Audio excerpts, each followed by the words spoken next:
making beef potato soup. We call it Yiayia soupa, which is grandma's soup. My kids have been eating this all their lives, and I have as well growing up, and it's one of our favorite dishes. So the ingredients that we're using for our beef soup is going to be pot roast.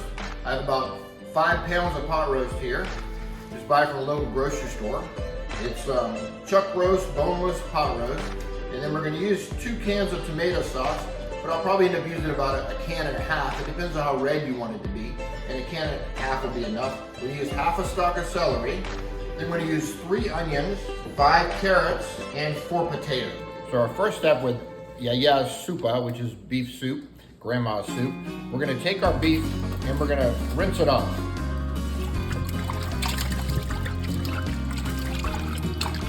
My mother always taught me that you don't want the blood. So you want to rinse the meat real good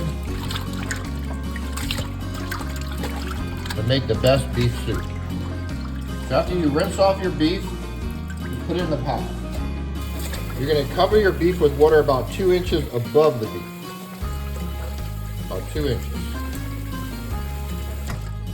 Now we're turning our pot on high heat, and right before it boils, it's going to foam a little bit, and we're going to take that foam out of the meat. And you can put the lid on to speed up the process. While we're waiting for our meat to foam up, we're going to start cutting our onions. Just clean your onions. Get all the peel off. So we cleaned our 3 onions, and now we're going to put just a star in. Put it across there, it's going down to 1/4. Not a half, about a quarter or a third. That's all you need to do with the onions. We're going to put our onions in there whenever we're ready, like that. Now clean your 5 carrots. Get them nice and clean. All right, now start cleaning your potatoes. Have your 4 potatoes clean. So be ready to go in the pot after you take all the foam off.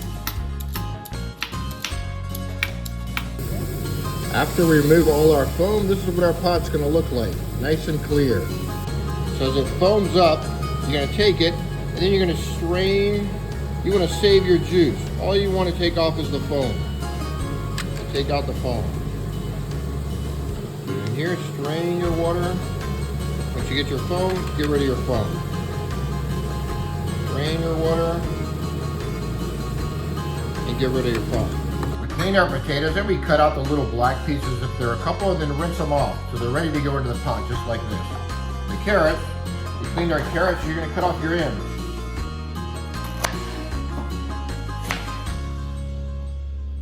And the carrots are going to go in whole.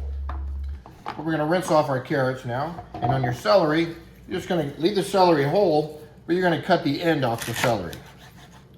And that's it. And the celery is going to go in there whole. Okay, now that we've taken all of our foam out of our pot, and our pot's boiling, we're going to add all our ingredients. Our celery, it's a little too long, we're going to cut it in half. Dump it in there. Your onions, you can dump them in there, or just we put a little cross in them. 3 onions. Our carrots, nice and clean, we're putting them in here. Our potatoes are nice and clean, put them all in the pot. All our vegetables are in with our meat now. Now we're going to put our tomato sauce. This is 17.64 ounces. We're going to see how red we're going to get this. We're probably going to put in another half.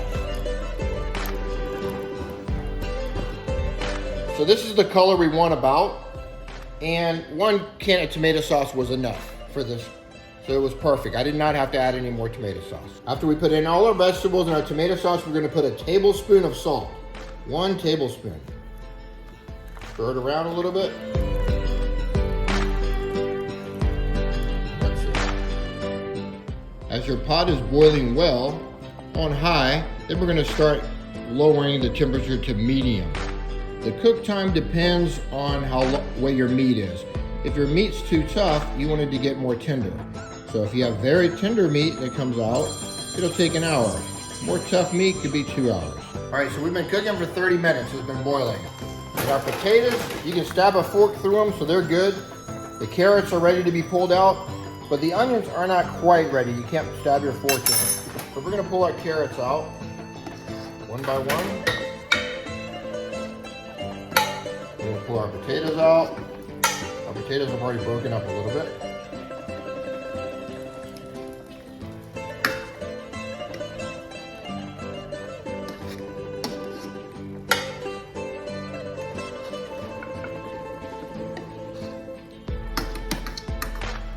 pull all your potatoes and carrots out. So our onions are done too. The fork went right through the onions. So we're gonna pull out our onions and our carrots and our potatoes at this point. So we pulled out all our carrots, potatoes, and onions, and that's what we have here. And we're just keeping it in this glass bowl, and we're gonna put a lid over it to keep it warm. Aluminum foil. And then we cover our pot back up and let it keep boiling. This is after a half an hour, so we're gonna boil for another half hour and make sure the meat is nice and tender. The meat was a little bit tough right now, so we're just gonna wait for it to tenderize a bit.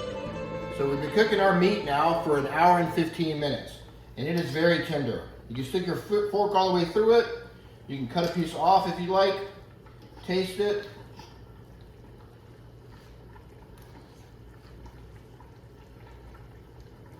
That's very tender, so it's perfect now. We take our meat out. All right, now that we've taken out our meat, we're just gonna strain all of our soup here. We don't want our celery in there. All we want is the soup. And shake it all through the strainer so you can get all the soup mix.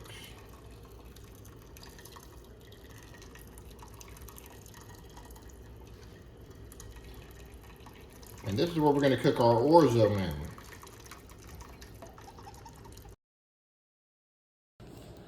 We're going to be using 1 pound of this orzo. It's Papuanaki orzo, but if you can't find this, it's a very small orzo. Okay, now you bring the broth to a boil, and we're going to put in our orzo. 1 pound of orzo. This is very fine orzo. And this is what we like to use in our soup. Okay, our broth is boiling, and now we're going to put in our 1 pound of orzo. Dump it all in. And we're going to keep stirring it until it's done. Don't let it stick on the bottom. Okay, we're going to leave it for a while and check it in a second. So after you put your orzo in, you have it on high in the beginning, but then you bring it down to medium, and then medium low, and then low. This is our soup cooking, and you keep stirring it from time to time because you don't want it to stick on the bottom. But it's going to thicken up real good. All right, now our soup is done. Our broth is cooked. Our orzo is cooked perfectly. We're going to put it in a plate. Now we eat this soup if it's 90 degrees out or 30 degrees out, year round. This is our favorite meal for the kids and myself. And then grab a piece of meat.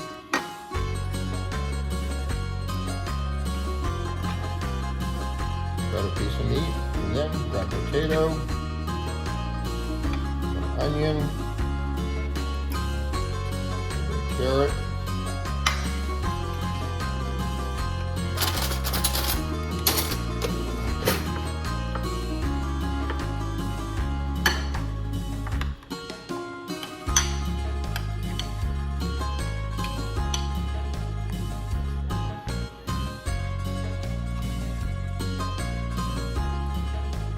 oh, that's delicious. That is perfect. You can keep adding vegetables to it if you like. My kids eat it without any vegetables in it. These potatoes and the carrots. And the meat, of course. The meat is tender and delicious. This is the best soup. Cheers.